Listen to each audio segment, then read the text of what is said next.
Hallelujah, hallelujah, hallelujah, hallelujah. ಪ್ರಾರ್ಥಿಸೋಣ. ಪರಲೋಕದಲ್ಲಿರುವ ನಮ್ಮ ತಂದೆಯಾದ ದೇವರೇ, ಕರ್ತನೆ, ನಿಮ್ಮ ಗನುಡ ನಾಮಕ್ಕೆ ಸ್ತೋತ್ರವಾಗಲಿ. ಕರ್ತನೆ, 4ನೆಯ ಮಾತನ್ನು ನಾವು ಧ್ಯಾನಿಸುವಾಗ ದೇವರೇ ನಮ್ಮ ಸಂಗಡ ನೀವು ಮಾತನಾಡಿ ಸ್ವಾಮಿ. ಹೌದು ದೇವರೇ, ಆ ಶಿಲುಬೆಯ ಮೇಲೆ ಮಾತನಾಡಿದ ಆ ಮಾತನ್ನು ದೇವರೇ, 4ನೆಯ ಮಾತನ್ನು ದೇವರೇ, ನಾವು ಈ ಸಮಯದಲ್ಲಿ ಧ್ಯಾನಿಸುವಾಗ ದೇವರೇ, ನನ್ನೊಂದಿಗೆ ನಮ್ಮ ಸಂಗಡ ನೀವು ಮಾತನಾಡಿ ನಿಮ್ಮ ಕರೆಗಳಲ್ಲಿ ಅರ್ಪಿಸಿಕೊಡುತ್ತೇನೆ. ಯೇಸು ಕ್ರಿಸ್ತನ ಅಮೂಲ್ಯ ನಾಮದಲ್ಲಿ ಬೇಡಿಕೊಳ್ಳುತ್ತೇನೆ ತಂದೆಯೇ, ಆಮೇಲೆ. ಕರ್ತನಾದ ಯೇಸುವಿನ ನಾಮದಲ್ಲಿ ನಿಮ್ಮೆಲ್ಲರನ್ನು ವಂದಿಸುತ್ತೇನೆ. ಯೇಸು ಸ್ವಾಮಿಯವರು ಶಿಲುಬೆಯ ಮೇಲಿರುವಾಗ ಮಾತನಾಡಿದ 4ನೆಯ ಮಾತು, ಆತನು ಶಿಲುಬೆಯ ಮೇಲೆ ಹೇಳ್ತಾ ಇದ್ದಾರೆ. ಆತನು ಕೈ ಬಿಡಲ್ಪಟ್ಟ ಒಂದು ಸಮಯದಲ್ಲಿ ಹೇಳ್ತಾ ಇದ್ದಾರೆ. ಆತನು ಈ ರೀತಿಯಾಗಿ ಆತನು ಹೇಳಿದ್ದನ್ನು ನಾವು ನೋಡುತ್ತೇವೆ. ಅದು ಮತ್ತೇನು ಬರೆದ ಸುವಾರ್ತೆ 27ನೇ ಅಧ್ಯಾಯ ಅದರ 46ನೇ ವಚನದಲ್ಲಿ, ಸುಮಾರು 3 ಗಂಟೆಗೆ ಯೇಸು ಏಲಿ ಏಲಿ ಲಾಮ ಸಬಕ್ತಾನಿ, ಅಂದರೆ ನನ್ನ ದೇವರೇ ಯಾಕೆ ನನ್ನನ್ನು ಕೈ ಬಿಟ್ಟಿದ್ದಿ ಎಂದು ಮಹಾಧ್ವನಿಯಿಂದ ಕೂಗಿದನು. ಯೇಸು ಸ್ವಾಮಿಯವರು ಆತನೇನು ಮಾಡ್ತಾ ಇದ್ದಾರೆ, 3 ಗಂಟೆಯ ಸಮಯದಲ್ಲಿ ಹೇಳ್ತಾ ಇದ್ದಾರೆ. ಆತನು ದೇಹದಲ್ಲಿದ್ದಂಥ ಎಲ್ಲ ರಕ್ತವು ಹರಿದು ಹೋಗಿದೆ. ಆತನು ಬಹಳಷ್ಟು ವೇದನೆಯಲ್ಲಿರುವ ಸಮಯದಲ್ಲಿ 4ನೆಯ ಮಾತನ್ನು ಆತನು ಹೇಳ್ತಾ ಇದ್ದಾರೆ, ನನ್ನ ದೇವರೇ ಯಾಕೆ ನನ್ನನ್ನು ಕೈ ಬಿಟ್ಟಿದ್ದೆ ಎಂದು ಹೇಳಿ ಆತನೇನು ಮಾಡ್ತಾ ಇದ್ದಾರೆ, ಕೂಗ್ತಾ ಇದ್ದಾರೆ. ನಾವು ನೋಡುವಾಗ ದೇವ ಮಕ್ಕಳ ಕೀರ್ತನೆ 22ರಲ್ಲಿ ನಾವು ನೋಡ್ತೇವೆ. ಇದು ಪ್ರವಾದನ ವಾಕ್ಯವಾಗಿ ಈ ಕೀರ್ತನೆ, ದಾವಿದನ ಕೀರ್ತನೆ 22ನೆಯ ಕೀರ್ತನೆಯಲ್ಲಿ ನಾವು ಅದನ್ನು ನೋಡ್ತೇವೆ. ಅಲ್ಲೂ ಸಹ ಆ ಒಂದು 22ನೆಯ ಕೀರ್ತನೆಯ 1ನೇ ವಚನದಲ್ಲೇ ನಾವು ಈ ರೀತಿಯಲ್ಲಿ ನಾವು ನೋಡುತ್ತೇವೆ, ನನ್ನ ದೇವರೇ ಯಾಕೆ ನನ್ನನ್ನು ಕೈ ಬಿಟ್ಟಿದ್ದೆ. ಕೀರ್ತನೆ 22 ಅದರ 1-2 ವಚನಗಳನ್ನು ನಾನು ಓದಿಕೊಳ್ಳುತ್ತೇನೆ. ನನ್ನ ದೇವರೇ ಯಾಕೆ ನನ್ನನ್ನು ಕೈ ಬಿಟ್ಟಿದ್ದೆ, ನೀನು ಯಾಕೆ ನನಗೆ ಸಹಾಯ ಮಾಡದೆಯೋ, ನನ್ನ ಕೂಗನ್ನು ಕೇಳದೆಯೋ ದೂರವಾಗಿದ್ದೆ. ನನ್ನ ದೇವರೇ, ಹಗಲಿನಲ್ಲಿ ಮೊರೆಯಿಡುತ್ತೇನೆ, ಪ್ರತ್ಯುತ್ತರವೇ ಇಲ್ಲ, ഇരുಳಿನಲ್ಲಿಯೂ ನನಗೆ ಉಪಶಮನವಿಲ್ಲ. ಈ ಕೀರ್ತನೆ ಪ್ರವಾದನ ರೂಪವಾಗಿ ಬರೆಯಲ್ಪಟ್ಟಂಥ ಕೀರ್ತನೆಯಾಗಿದೆ. ಯೇಸು ಸ್ವಾಮಿಯವರು ಶಿಲುಬೆಯ ಮೇಲಿರುವಾಗ ಆತನು 4ನೆಯ ಮಾತನಾಡುವಾಗ ಈ ಕೀರ್ತನೆಯಲ್ಲಿ ನಾವು ನೋಡ್ತಾ ಇದ್ದೇವೆ. ಇಲ್ಲೂ ಸಹ ದಾವಿದನೇನು ಹೇಳ್ತಾ ಇದ್ದಾರೆ, ನನ್ನ ದೇವರೇ ಯಾಕೆ ನನ್ನನ್ನು ಕೈ ಬಿಟ್ಟಿದ್ದೆ. ಅಲ್ಲಿ ಯೇಸು ಸ್ವಾಮಿಯವರು ಆತನು ಪ್ರಾರ್ಥಿಸುವಾಗ ನೋಡ್ತಾ ಇದ್ದೇವೆ, ಆತನು ಹೇಳುವಾಗ ಈ ಲೋಕದಲ್ಲಿ ಇರುವಾಗಲೇ ಆತನು ಹೇಳಿದ್ರು, ನಾನು ನಿಮ್ಮನ್ನು ಎಂದಿಗೂ ಕೈ ಬಿಡುವುದಿಲ್ಲ, ತೊರೆಯುವುದಿಲ್ಲ ಎಂದು ಹೇಳಿದ ದೇವರು ಈ ಸಮಯದಲ್ಲಿ ಆತನು ಕೈ ಬಿಡಲ್ಪಟ್ಟದ್ದು ಯಾತಕ್ಕಂದರೆ ನನಗಾಗಿ, ನಿಮಗಾಗಿ. ದೇವ ಮಕ್ಕಳೇ, ನನ್ನನ್ನು ನಿಮ್ಮನ್ನು ರಕ್ಷಿಸುವುದಕ್ಕಾಗಿ, ನನ್ನನ್ನು ನಿಮ್ಮನ್ನು ನಮ್ಮ ಕಷ್ಟಗಳಿಂದ ಬಿಡಿಸುವುದಕ್ಕಾಗಿ ಆತನೇನಾಗಿದ್ದಾರೆ, ಕೈ ಬಿಡಲ್ಪಟ್ಟಿದ್ದಾರೆ. ನೋಡ್ತೇವೆ ಅನೇಕ ಕಡೆಗಳಲ್ಲಿ ದೇವರ ವಾಕ್ಯದಲ್ಲಿ ನೋಡುವಾಗ ಆತನು ಹೇಳುವುದನ್ನು ನಾವು ನೋಡುತ್ತೇವೆ. ಯೆಹೋಶುವನ ಪುಸ್ತಕದಲ್ಲಿ ನೋಡುವಾಗಲೂ 1:6 ನೋಡ್ತೇವೆ, ನಾನು ನಿನ್ನನ್ನೆಂದಿಗೂ ಕೈ ಬಿಡುವುದಿಲ್ಲ, ತೊರೆಯುವುದಿಲ್ಲ. ದೇವರು ನಮ್ಮನ್ನು ಕೈ ಬಿಡದ ದೇವರು. ಈ ವೇಳೆಯಲ್ಲಿ ಆತನೇನಾಗಿದ್ದಾರೆ, ಕೈ ಬಿಡಲ್ಪಟ್ಟು ಆತನು ಶಿಲುಬೆಯ ಮೇಲೆ ಕೂಗುತ್ತಿರುವುದನ್ನು ನಾವು ನೋಡ್ತಾ ಇದ್ದೇವೆ. ದೇವ ಜನಗಳೇ, ಅಲ್ಲಿ ಕೂಗಿ ಆತನೇನು ಮಾಡ್ತಾ ಇದ್ದಾರೆ, ಆತನು 4ನೆಯ ಮಾತನ್ನು ಹಾಡುತ್ತಿರುವುದನ್ನು ನಾವು ನೋಡ್ತೇವೆ. ಯೇಸು ಸ್ವಾಮಿಯವರು ಈ ಲೋಕದಲ್ಲಿರುವಾಗಲೇ ಹೇಳಿದಂಥ ಮಾತು, ನಾನು ನಿನ್ನನ್ನೇನು ಮಾಡಲ್ಲ, ಕೈ ಬಿಡುವುದಿಲ್ಲ, ತೊರೆಯುವುದಿಲ್ಲ ಹೇಳಿದ ಅದೇ ದೇವರು ಮತ್ತೆ ಆತನೇನು ಮಾಡ್ತಾ ಇದ್ದಾರೆ, ಆತನೇ ಕೂಗ್ತಾ ಇದ್ದಾರೆ. ಇಲ್ಲಿ ನಾವು ನೋಡ್ತೇವೆ ಇಬ್ರಿಯದವರಿಗೆ ಬರೆದ ಪತ್ರಿಕೆ 13ನೇ ಅಧ್ಯಾಯದಲ್ಲೂ ಸಹ ನಾವು ನೋಡುವಾಗ ಅಲ್ಲೂ ಸಹ ನಾವು ನೋಡ್ತೇವೆ. ನೋಡಿ, ತುಂಬ ಚೆನ್ನಾಗಿ ದೇವರ ವಾಕ್ಯದಲ್ಲಿ ಬರೆಯಲ್ಪಟ್ಟಿದೆ. 5ನೇ ವಚನದಲ್ಲಿ, ದ್ರವ್ಯಾಶೆ ಇಲ್ಲದವರಾಗಿರಿ, ನಿಮಗಿರುವುಗಳಲ್ಲಿ ತೃಪ್ತರಾಗಿರಿ, ನಾನು ನಿನ್ನನ್ನು ಎಂದಿಗೂ ಕೈ ಬಿಡುವುದಿಲ್ಲ, ಎಂದಿಗೂ ತೊರೆಯುವುದಿಲ್ಲ.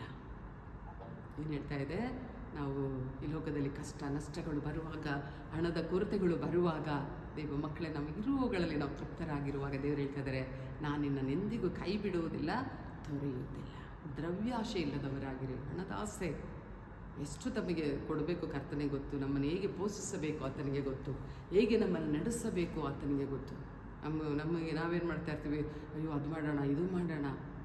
ನಮ್ಮ ಜೀವಿತದಲ್ಲಿ ನಮಗಾಗಿ, ನನಗಾಗಿ, ನಿಮಗಾಗಿ ಕೈ ಬಿಡಲ್ಪಟ್ಟಂಥ ದೇವರು ಈ ಸಮಯದಲ್ಲಿ ಹೇಳ್ತಾ ಇದ್ದಾರೆ, ನೀವು ದ್ರವ್ಯಾಶೆ ಇಲ್ಲದವರಾಗಿರಿ, ನಿಮಗಿರುವವುಗಳಲ್ಲಿ ತೃಪ್ತರಾಗಿರಿ. ನಿಮಗೆ ಎಷ್ಟಿದೆಯೋ ಅದರಲ್ಲೇ ನೀವೇನಾಗಿರ್ಬೇಕಂತೆ, ತೃಪ್ತರಾಗಿರಬೇಕು. ನಮಗೆ ಎಷ್ಟು ದೇವರು ಕೊಟ್ಟಿರ್ತಾರೋ ಅಷ್ಟರಲ್ಲಿ ನಾವು ತೃಪ್ತರಾಗಿರುವಾಗಲೇ ಒಳ್ಳೆಯ ಆರೋಗ್ಯ ಇರುತ್ತೆ, ಆಯಸ್ಕಾಲಗಳಿರುತ್ತೆ, ನಮಗೆಲ್ಲ ಸಿಗುತ್ತೆ. ನಾವು ದೇವರ ವಾಕ್ಯ ಹೇಳ್ತಾ ಇದೆ, ಏಸಪ್ಪ ಹೇಳ್ತಾರೆ, ನೀನು ಇರೋದರಲ್ಲಿ ತೃಪ್ತನಾಗಿರು, ನಾನು ನಿನ್ನನ್ನೇನು ಮಾಡಲ್ಲ, ಎಂದಿಗೂ ಕೈ ಬಿಡುವುದಿಲ್ಲ, ತೊರೆಯುವುದಿಲ್ಲ. ದೇವರು ನಮ್ಮ ಜೀವಿತಗಳಲ್ಲಿ ಎಷ್ಟೋ ಅನುಭವಗಳೊಟ್ಟಿಗೆ ನಾವು ಬಂದವರು ದೇವ್ರ ಮಕ್ಕಳೇ. ಎಂಥ ಸಮಸ್ಯೆಗಳ ಮಧ್ಯದಲ್ಲಿ ಬರುವಾಗಲೂ ದೇವರು ಏನು ಮಾಡ್ತಾರೆ, ನಮ್ಮನ್ನು ನಡೆಸುವ ದೇವರು. ಯಾಕಂದರೆ ಆತನು ಶಿಲುಬೆಯ ಮೇಲೆ ಎಲ್ಲವನ್ನು ಆತನು ಹೊತ್ತುಕೊಂಡ ದೇವರು. ನಮ್ಮ ವೇದನೆಗಳನ್ನು, ಕಷ್ಟಗಳನ್ನು, ವ್ಯಾಧಿಗಳನ್ನು ಪ್ರತಿಯೊಂದನ್ನು ಹೊತ್ತುಕೊಂಡ ದೇವರು. ಒಂದು ವೇಳೆ ವ್ಯಾಧಿಗಳಲ್ಲಿ, ಒಂದು ವೇಳೆ ಈ ಸಮಯದಲ್ಲಿ ಅನೇಕರು ವೇದನೆ ಪಡ್ತಾ ಇರ್ಬೋದು. ದೇವರು ಹೇಳ್ತಾರೆ, ನಾನು ನಿನ್ನನ್ನೇನು ಮಾಡಲ್ಲ, ಕೈ ಬಿಡುವುದಿಲ್ಲ, ತೊರೆಯುವುದಿಲ್ಲ. ಗುಣಪಡಿಸುವ ಶಕ್ತಿ ಆತನಲ್ಲಿತ್ತು ಸ್ವಾಮಿ. ಆ ರೀತಿಯಾದ ಆ ಒಂದು ವ್ಯಾಧಿಗಳನ್ನು ಸಹ ಶಿಲುಬೆ ಮೇಲೆ ಆತನ ಏನು ಮಾಡಿದ್ರು, ಹೊತ್ತುಕೊಂಡ್ರು. ಪಾಪಗಳನ್ನು ಹೊತ್ತುಕೊಂಡ್ರು, ವೇದನೆಗಳನ್ನು ಹೊತ್ತುಕೊಂಡರು. ನಾವೇನೆಲ್ಲ ಅನುಭವಿಸ್ತಾ ಇರ್ತೇವೋ ಅವುಗಳನ್ನೆಲ್ಲ ಹೊತ್ತುಕೊಂಡ ನಿಮಿತ್ತವಾಗಿ ಆತನೇನು ಮಾಡಿದ್ದಾರೆ, ಆತನು ಈ ಸಮಯದಲ್ಲಿ ಕೈ ಬಿಡಲ್ಪಟ್ಟು ಆತನು ಕೂಗ್ತಾ ಇದ್ದಾರೆ, ನನ್ನ ದೇವರೇ, ನನ್ನ ದೇವರೇ, ನನ್ನನ್ನು ಯಾಕೆ ಕೈ ಬಿಟ್ಟಿದ್ದೆ. ನಾವು ನೋಡ್ತೇವೆ ಆ ರೀತಿಯಾಗಿ ಕೂಗಿ ಆತನು ಪ್ರಾರ್ಥಿಸೋದನ್ನು ನೋಡ್ತೇವೆ. ಕೆಲವು ವೇಳೆಗಳಲ್ಲಿ ದೇವಜನಗಳೇ, ನಮ್ಮ ಜೀವಿತಗಳಲ್ಲಿ ಸಹ ಅನೇಕ ವೇಳೆ ಕೆಲವು ಕಾರ್ಯಗಳಲ್ಲಿ ನಾವು ಸಹ ಕೈ ಬಿಡಲ್ಪಟ್ಬಿಡ್ತೇವೆ. ಅಂದರೆ ಕೆಲವು ವೇಳೆ ಕುಟುಂಬಗಳಲ್ಲಿರ್ಬೋದು, ಮಕ್ಕಳ ಮಧ್ಯದಲ್ಲಿರ್ಬೋದು. ಆದರೂ ದೇವ್ರು ಹೇಳ್ತಾರೆ, ನಾನು ನಿನ್ನನ್ನು ಏನು ಮಾಡಲ್ಲ, ಕೈ ಬಿಡುವುದಿಲ್ಲ, ನಿನ್ನನ್ನು ತೊರೆಯುವುದಿಲ್ಲ. ಅನೇಕರ ಜೀವಿತದಲ್ಲಿ ನಮಗೆ ಕಷ್ಟಗಳು ಬರುವಾಗ ನಾವೇನು ತಿಳ್ಕೊಂಡ್ಬಿಡ್ತೀವಿ, ಇನ್ನೂ ಮುಗೀತು, ಅಯ್ಯೋ ನನಗೆ ವಯಸ್ಸಾಯಿತು, ನನಗೆ ಯಾರೂ ದಿಕ್ಕಿಲ್ಲ, ನನ್ನ ನೋಡ್ಕೊಳ್ಳೋರಿಲ್ಲ. ಈ ರೀತಿಯಾಗಿ ಅಂಥ ವೇಳೆಗಳಲ್ಲಿ ಏನು ಮಾಡ್ತಾರೆ, ನಾವು ಪ್ರಾರ್ಥಿಸುವುದನ್ನು, ಅನೇಕರು ನಾವು ಕೂಗುವುದನ್ನು ನಾವು ನೋಡ್ತೇವೆ. ನೋಡಿ, ದೇವರು ನಮ್ಮನ್ನು ಕುರಿತು ಹೇಳುವಾಗ ಆತನು ಈ ರೀತಿಯಲ್ಲಿ ಹೇಳ್ತಾರೆ, ಸ್ವಾಮಿ, ನಾವು ಕೆಲವು ವೇಳೆ ಒಂದು ವಯಸ್ಸಾದಾಗ, ನಮಗೆ ಕಷ್ಟಪಡುವಾಗ ದೇವರು ನಮ್ಮನ್ನು ಕುರಿತು ಆತನು ಹೇಳುವಂಥ ಮಾತನ್ನು ನಾವು ನೋಡ್ತೇವೆ. ದೇವಜನಗಳೇ, ಕೆಲವು ವೇಳೆ ಕೆಲವರು ಕೈ ಬಿಡಲ್ಪಟ್ಟಿರಬಹುದು. ಆದರೆ ಯೆಶಾಯ 46 ಅದರ 3ನೇ ವಚನದಿಂದ ನಾನು ಓದುತ್ತೇನೆ ನೋಡಿ. ಯಾಕೋಬ ವಂಶವೇ, ಇಸ್ರೇಲ್ ಸಂತಾನವೇ, ನನ್ನ ಮಾತಿಗೆ ಕಿವಿಗೊಡು. ನಿನ್ನನ್ನು ಗರ್ಭದಿಂದಲೂ ಹೊರುತ್ತಿದ್ದೇನೆ, ಹುಟ್ಟಿದಂದಿನಿಂದ ವಹಿಸುತ್ತಿದ್ದೇನೆ. ನಿಮ್ಮ ಮುಪ್ಪಿನ ತನಕ ನಾನೇ ಆಧಾರ. ನರೆ ಬಂದಾಗಲೂ ನಿಮ್ಮನ್ನು ಒತ್ತು ಸಹಿಸುವೆನು. ನಾನೇ ಉಂಟು ಮಾಡಿದೆನು, ನಾನೇ ಹೊರುವೆನು. ಒಂದು ವೇಳೆ ಕೈ ಬಿಡಲ್ಪಟ್ಟಂಥ, ಒಂದು ವೇಳೆ ಯಾರೇ ಆಗಿರ್ಬೋದು, ತಂದೆ ತಾಯಿ ಆಗಿರ್ಬೋದು, ಒಂದು ವೇಳೆ ಗಂಡನಿಂದ ಕೈ ಬಿಡಲ್ಪಟ್ಟವರು, ಮಕ್ಕಳಿಂದ ಕೈ ಬಿಡಲ್ಪಟ್ಟವ್ರಿಗೆ ದೇವರು ಹೇಳ್ತಾರೆ, ನಾನು ನನ್ನ ಗರ್ಭದಿಂದ ಹೊರ್ತಾ ಇದ್ದೇನೆ. ದೇವಜನಗಳೇ, ನಾವು ನಂಬಿರುವ ದೇವರು ನಮ್ಮ ಜೀವಿತಗಳಲ್ಲಿ ನಮ್ಮನ್ನು ಒತ್ತಿ ಸಹಿಸುವ ದೇವರು ಆತನಾಗಿದ್ದಾರೆ. ನಿಮ್ಮನ್ನು ಗರ್ಭದಿಂದ ಹೊರುತ್ತಿದ್ದೇನೆ, ಹುಟ್ಟಿದಂದಿನಿಂದ ವಹಿಸುತ್ತಿದ್ದೇನೆ. ನಿಮ್ಮ ಮುಪ್ಪಿನ ತನಕ ನಾನೇ ಆಧಾರ. ಹೇಳ್ತಾ ಇದ್ದಾರೆ, ನರೆ ಬಂದಾಗಲೂ ನಿಮ್ಮನ್ನು ಒತ್ತು ಸಹಿಸುವೆನು. ನಾನೇ ಉಂಟು ಮಾಡಿದೆನು, ನಾನೇ ಹೊರುವೆನು. ದೇವರು ನಮ್ಮನ್ನು ಎಂದಿಗೂ ಕೈ ಬಿಡುವುದಿಲ್ಲ ಸ್ವಾಮಿ. ಆತನನ್ನು ಆತುಕೊಳ್ಳುವಾಗ, ಆತನನ್ನು ನಂಬುವಾಗ, ಅಯ್ಯೋ ನನಗೇನಿಲ್ಲಲ್ಲ, ಯಾವ ಆಸ್ತಿ ಇಲ್ವಲ್ಲ, ನನಗೆ ಯಾವುದು ಹಣ ಇಲ್ಲಲ್ಲ, ಮಕ್ಕಳಿಲ್ವಲ್ಲ. ಮಕ್ಕಳೇ, ದೇವರು ನಮ್ಮನ್ನು ಉಂಟು ಮಾಡಿದ ದೇವರು ನಮ್ಮನ್ನು ಎಂದಿಗೂ ಆತನು ಕೈ ಬಿಡುವುದಿಲ್ಲ. ಆತನನ್ನು ಆಶ್ರಯಿಸಿಕೊಳ್ಳುವಾಗ, ಇಲ್ಲಿ ತುಂಬ ಚೆನ್ನಾಗಿ ವಚನವು ಇಲ್ಲಿ ಹೇಳ್ತಾ ಇದೆ. ಎಲ್ಲಿಂದ ಹೊರ್ತಾ ಇದ್ದಾರಂತೆ, ದೇವರು ಗರ್ಭದಿಂದ ನಿನ್ನನ್ನು ಹೊರ್ತಾ ಇದ್ದೀನಿ. ದೇವರು ನಮ್ಮನ್ನು ತಾಯಿಯ ಗರ್ಭದಿಂದಲೂ ನಮ್ಮನ್ನು ಒತ್ತಿ ಸಹಿಸಿಕೊಂಡು ಬರ್ತಿರುವ ದೇವರು ಆತನು ಎಲ್ಲಿವರೆಗೂ ಹೇಳ್ತಾ ಇದ್ದಾರೆ, ಹುಟ್ಟಿದಂದಿನಿಂದ ವಹಿಸುತ್ತಿದ್ದೆ. ನೀನು ಹುಟ್ಟಿ ಬಂದ ದಿನದಿಂದಲೂ ನಾನು ವಹಿಸಿಕೊಂಡು ನಾನು ನಿನ್ನನ್ನು ನಡೆಸ್ತಾ ಇದ್ದೇನೆ. ಹಾಗೆ ಹೇಳಿಬಿಟ್ಟು, ನಿನ್ನ ಮುಪ್ಪಿನ ತನಕ ನಾನೇ ಆಧಾರ. ನೋಡಿ, ನಮಗೋಸ್ಕರ ಕೈ ಬಿಡಲ್ಪಟ್ಟಂಥ ದೇವರು ನನ್ನನ್ನು, ನಿಮ್ಮನ್ನು ಕೈ ಬಿಡದೆ ಕಾಯುವುದಕ್ಕಾಗಿ ಆತನೇನು ಮಾಡಿದ್ರು, ಆತನು ಕೈ ಬಿಡಲ್ಪಟ್ಟರು.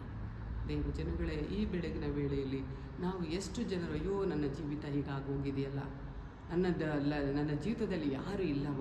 ಆದರೆ ಒಂದು ತಿಳ್ಕೊಳ್ಳಿ, ನೀವು ಎಂಥ ಸಮಸ್ಯೆಗಳ ಮಧ್ಯದಲ್ಲಿ ಇರುವಾಗಲೂ ನೀವು ದೇವರನ್ನು ಆತ್ಕೊಳ್ಬೇಕು. ಯಾವಾಗ ಕೀರ್ತನೆ 37:25 ನೋಡ್ತೇವೆ, ನಾನು ಬಾಲಕನಾಗಿದ್ದೇನೋ, ಈಗ ವೃದ್ಧನಾಗಿದ್ದೇನೆ. ದಾವೀದನು ಹೇಳುವ ಮಾತು.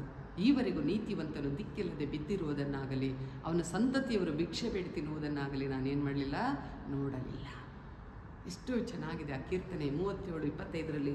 ನಮ್ಮನ್ನು ದೇವರು ಎಂದಿಗೂ ತನ್ನ ಮಕ್ಕಳನ್ನು ಆತನು ಕೈ ಬಿಡುವ ದೇವರಲ್ಲ. ದೇವಜನಗಳೇ, ನಾವು ನಮ್ಮ ನಂಬಿಕೆಯ ಮೂಲಕವಾಗಿ ನಾವೇನು ಮಾಡಬೇಕು, ಪ್ರಾರ್ಥಿಸಬೇಕು. ಒಂದು ವೇಳೆ ಕೈ ಬಿಟ್ಟಿದ್ರು ನಿಮ್ಮ ಮಕ್ಕಳಾಗಿರ್ಬೋದು, ಅಥವಾ ನಿಮ್ಮ ಕುಟುಂಬದಲ್ಲಿ ನಿಮಗೆ ಯಾರೇ ಕೈ ಬಿಟ್ಟಿದ್ದರು, ಮತ್ತೆ ಅವರೇ ಬಂದು ನಿಮ್ಮನ್ನು ಸೇರಿಸ್ಕೊಳ್ಳುವಂಥ ದಿನಗಳು ಬರುವುದು ಉಂಟು. ಅದಕ್ಕಾಗಿ ನಾವು ಪ್ರಾರ್ಥಿಸಬೇಕು. ಕೆಲವು ವೇಳೆ ಕೆಲವೊಂದು ಸಮಸ್ಯೆಗಳನ್ನು ದೇವರು ಏನು ಮಾಡ್ತಾರೆ, ತಡೆಯಾಗಿಟ್ಟಿರ್ತಾರೆ. ಅದರ ಮೂಲಕವಾಗಿ ಆತನ ನಾಮ ಏನಾಗುತ್ತೆ, ಮಹಿಮೆ ಹೊಂದಿಕೊಳ್ಳುವುದಕ್ಕಾಗಿ. ಹಾಗಾಗಿ ಅಯ್ಯೋ ನಾನು ಕೈ ಬಿಡಲ್ಪಟ್ಟಿದ್ದೇನೆ, ಅದು ಹೇಳ್ಬೇಡಿ. ದೇವರು ನಿಮ್ಮನ್ನು ಕೈ ಬಿಡುವುದಿಲ್ಲ. ನಿಮ್ಮ ಮಕ್ಕಳನ್ನು ಸಹ ಸರಿಪಡಿಸಲು ಶಕ್ತನು. ನಿಮ್ಮ ಕುಟುಂಬಗಳನ್ನು ಸರಿಪಡಿಸಲು ಶಕ್ತನು. ಎಷ್ಟೋ ಹೆಣ್ಣು ಮಕ್ಕಳು ತಮ್ಮ ಗಂಡಂದಿರು ಬಿಟ್ಟು ಹೋಗುವಾಗ ನೊಂದು ಹೋಗುವುದನ್ನು ನಾವು ನೋಡ್ತೇವೆ. ನಾವು ದುಃಖ ಪಡುವುದು ಬೇಡ. ಕರ್ತನ ಸನ್ನಿಧಾನದಲ್ಲಿ ನಾವು ಪ್ರಾರ್ಥಿಸುವಾಗ ದೇವರು ತನ್ನ ಮಕ್ಕಳ ಕುಟುಂಬಗಳನ್ನು ಕಟ್ಟಲು ಆತನು ಶಕ್ತನಾಗಿದ್ದಾರೆ. ಅಯ್ಯೋ ನನ್ನ ಲೈಫೇ ಇಷ್ಟೇನಾ ಅಂತ ಹೇಳುವಾಗಲೂ ದೇವರೇನು ಮಾಡಲ್ಲ, ನಮ್ಮನ್ನು ಕೈ ಬಿಡುವುದಿಲ್ಲ. ನೋಡಿ, ನಾವು ಓದುವಾಗ 2 ಕೊರಿಂಥ 4ನೇ ಅಧ್ಯಾಯ ಅದರ 10ರಿಂದ ನಾವು ನೋಡುವಾಗ, ಯೇಸುವಿನ ಜೀವವು ನನ್ನ ದೇಹದಲ್ಲಿ ಉಂಟೆಂದು ತೋರಿ ಬರುವುದಕ್ಕಾಗಿ ಯೇಸುವಿನ ಮರಣಾವಸ್ಥೆಯನ್ನು ನಾವು ಯಾವಾಗಲೂ ದೇಹದಲ್ಲಿ ಅನುಭವಿಸುತ್ತಾ ತಿರುಗಾಡುತ್ತೇವೆ. ಯೇಸುವಿನ ಜೀವವು ನಮ್ಮ ಮರ್ತ್ಯು ಶರೀರದಲ್ಲಿ ಉಂಟೆಂದು ತೋರಿ ಬರುವುದಕ್ಕಾಗಿ ಬದುಕಿರುವ ನಾವು ಯೇಸುವಿನ ನಿಮಿತ್ತವಾಗಿ ಯಾವಾಗಲೂ ಮರಣಕ್ಕೆ ಒಪ್ಪಿಸಲ್ಪಡುತ್ತಾ ಇದ್ದೇವೆ. ಹೀಗೆ ನಮ್ಮಲ್ಲಿ ಮರಣವು ಪ್ರವರ್ತಿಸುತ್ತದೆ, ಆದರೆ ನಿಮ್ಮಲ್ಲಿ ಜೀವವು ಪ್ರವರ್ತಿಸುತ್ತದೆ. ಯೇಸು ಸ್ವಾಮಿಯವರು ನಮಗಾಗಿ ಆತನು ಏನು ಮಾಡಿದ್ರು, ಆತನು ತನ್ನ ಅರ್ಪಿಸಿಕೊಡುವುದರ ಮೂಲಕವಾಗಿ ಕೆಲವು ವೇಳೆ ನಮ್ಮ ಜೀವಿತಗಳಲ್ಲಿ ಇಂಥ ಕಷ್ಟ ನಷ್ಟಗಳು ಬರುವುದು ಉಂಟು. ಆದರೆ ನಾವೇನು ಮಾಡಬಾರ್ದು, ನಾವು ಹಿಂಜರಿದು ಹೋಗಬಾರದು. ನಾವು ಪ್ರಾರ್ಥಿಸಬೇಕು. ಆತನು ವಾಗ್ದಾನ ಮಾಡಿದ ದೇವರು ಕೈ ಬಿಡುವುದಿಲ್ಲ, ತೊರೆಯುವುದಿಲ್ಲ ಎಂದು ಹೇಳಿದ ದೇವರು ಆತ ನಮ್ಮ ಜೀವಿತದಲ್ಲಿ ಏನು ಮಾಡ್ತಾರೆ, ನಮ್ಮ ನಡೆಸಲು ಶಕ್ತನಾಗಿದ್ದಾರೆ.